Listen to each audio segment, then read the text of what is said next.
For today's video, magkakabit naman po tayo ng doorknob. Tuturuan ko po kayo kung paano po at simpleng pagkabit lang po nito kasi nalimutan po ng tenant yung susi sa loob kaya sinira po natin. So ngayon kakabitan po natin ng bago. Ito po yung doorknob na to. Ito po siya guys, tinanggalan na po natin ng doorknob. Tinanggalan po natin po ng doorknob guys. Oh. Ayan, tapos ito pong double lock nya, nilipat din po natin. Kasi ayan na, masira na po yun. Ilipat po natin para magiging safety din po ulit yung kanyang kwarto. Tara guys, samahan niyo po ako at ayusin po na muna natin to.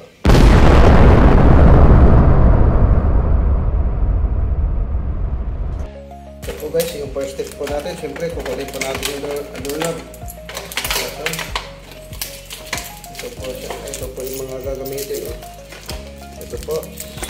Ito po yung doorknob. Ayan. Ito po. Kakabit po muna natin guys. Itong kanyang doorknob.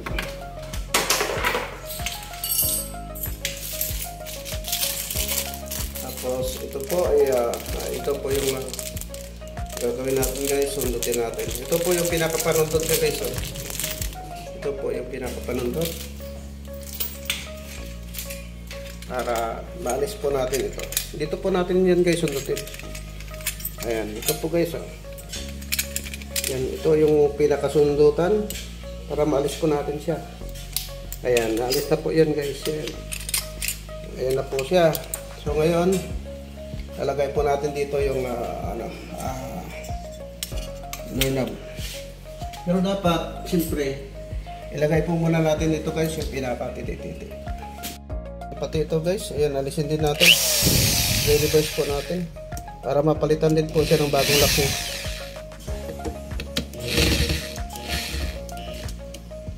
Alisin din po natin, kailangan po natin alisin to guys.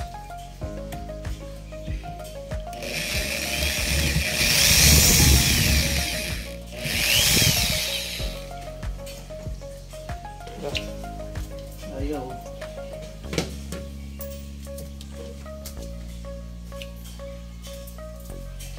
Sige lang, medyo yun naman, putulin na natin.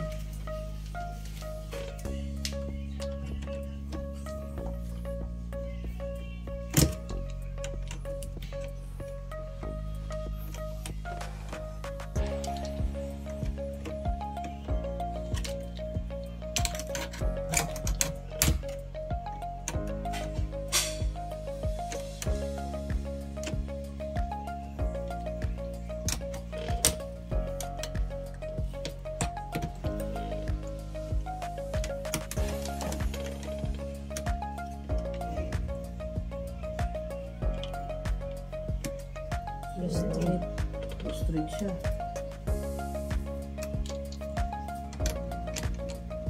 Straight siya. Nasaan pa yung isa? Screwdriver isa. Ito.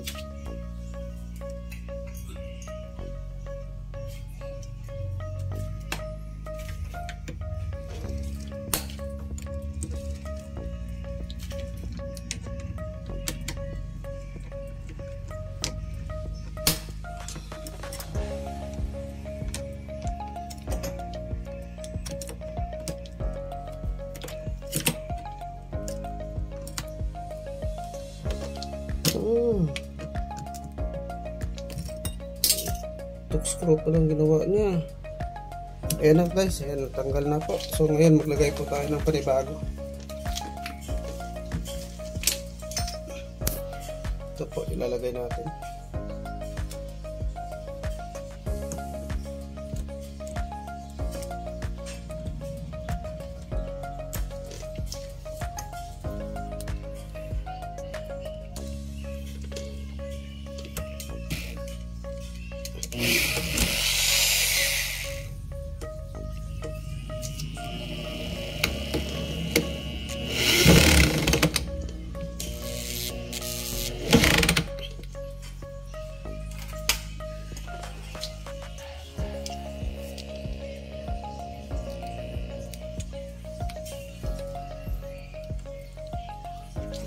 Medyo tagilid po na lang natin.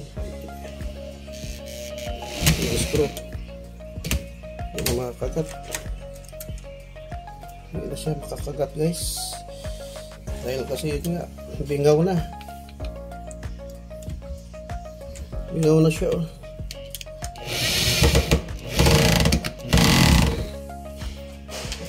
Okay na. Ayan, nakikabit na natin guys. Kailangan proceed po na natin.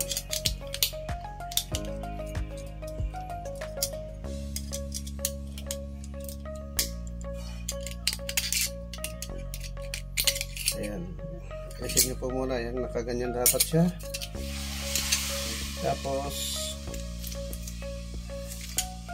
ito, kailangan po guys, ito ay nakatuon po dito. Ayan. Nandun. Ayan guys, oh. I-oslit natin to para makapasok siya guys. I-oslit po natin. Medyo sikip tayo.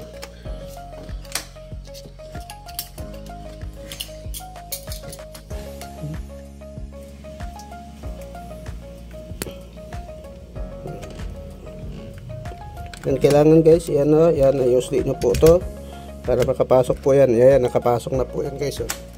Yan, para pagka mahilan na po niya. Ayan, nakapasok na po. Yan siya po. Yan, mahilan niya na po to.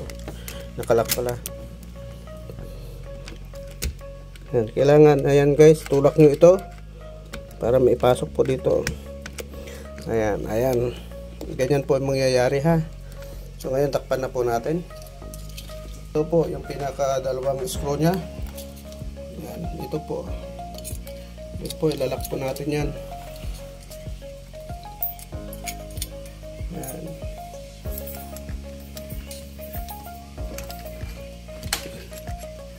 Itapat din po natin ito. Dito din sa katapat nya para may papasok po natin yung screw guys. Yan, ito po yung pinakapangipit nya.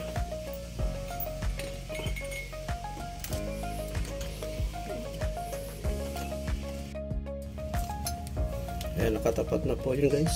Ayan, ikpitan natin.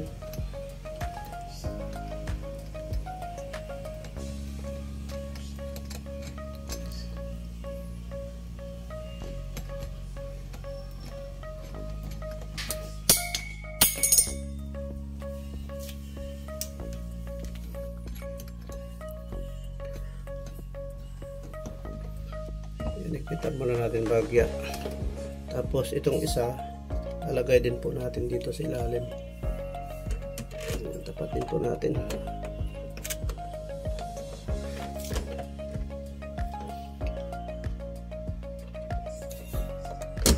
Ayan. Tapos ipitan po natin.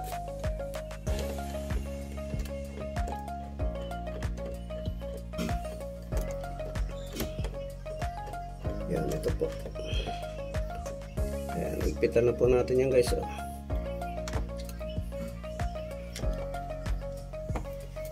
Huwag natin masyadong persahin. Yung mild na pag-ipit lang po ito guys ha. Ayan. So yun. Lagay na po natin ito guys. Ito, tutuon po natin dito. Isintro po natin yung guys. Ayan o, ito, lagay po natin dito. Para pinaka-panglaki na po yan. Ayan guys, ayan. Tapos ito po yung pinaka pinaka-lock nya. Ayan, ito po yan ha. Itutuon po natin dito guys. Ayan may may parang runway. Sasalpak lang po natin yan guys. Ayan. Salpak lang natin ha.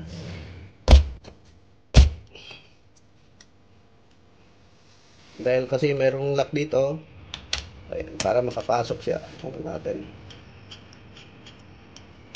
Video bao natin. Ayun. Ayan na po siya guys. Ayan, pasok na po yan guys. Ayan, ganun lang po guys. Ang simpleng paggawa ng pagkabit ng doorknob. Ayan, ayan na guys. So, hindi na makalak na yan. Ayan na lang po. Yan po yung simpleng pagkabit ng doorknob. Okay na po yan guys. So ngayon, kakabit naman po tayo ng double lock. Ito po yung double lock. Ito yung double lock niya guys. Tanggalin muna natin.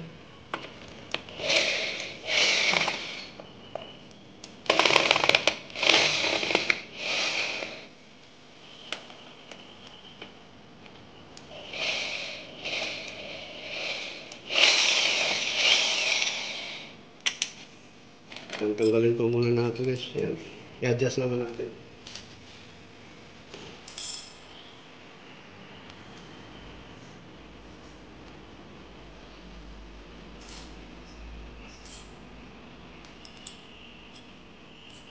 I-adjust po natin dito sa taas.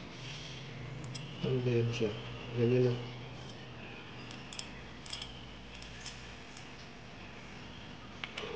Adjust natin dito sa taas guys. Ayan. Pangbakal po ito yung black screw na to guys. Pangbakal po ito ha, yung flat na yung dulo. Dahil kasi bakal po ito. Kaya kailangan barina din po talaga natin.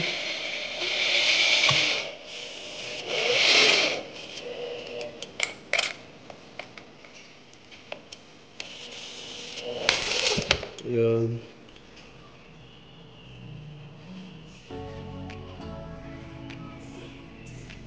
Yan, black screw flat to guys, ang tawag nito ha, black screw flat. Kasi pang bakal po yan. Gawin natin dalawa.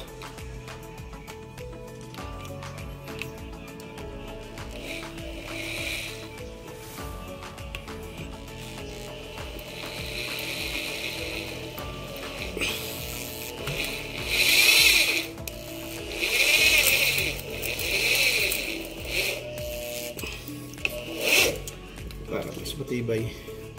Yan po siya guys. So ngayon,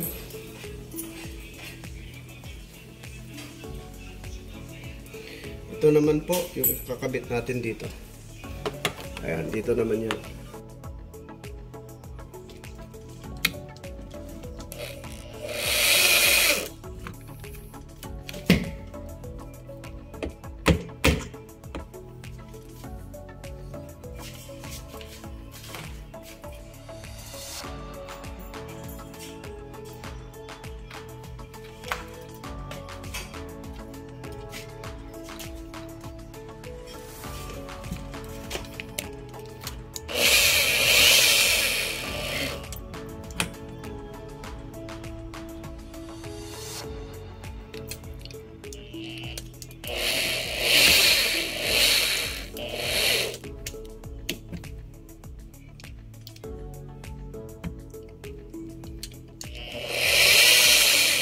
Yan, okay lang po yan guys. Tara, testing natin. Ayan, ito guys, okay na po ito guys. Ayan siya. Ayan na po yan. Ito na. Tapos ipapadlock na po natin. Para hindi na magalangan yung may-ari. Kasi iniwan niya po ito kanina bukas. Ayan, ipapadlock na po. Ayan na po siya guys. Ito na. Ayan, okay na po yan guys. Ayan, ito yung pinagtatanggalan natin. Ayan. Saka yung ano niya, doorknob niya, okay na rin po yan. Nakalak na po ito. Ayan, ganoon lang po yan kasimple guys. Maglagay ng double lock at saka pagpalit ng doorknob. Sige guys, maraming salamat. Sana may natutunan po kayo dito sa aking tutorial na to. Maraming salamat at God bless po guys.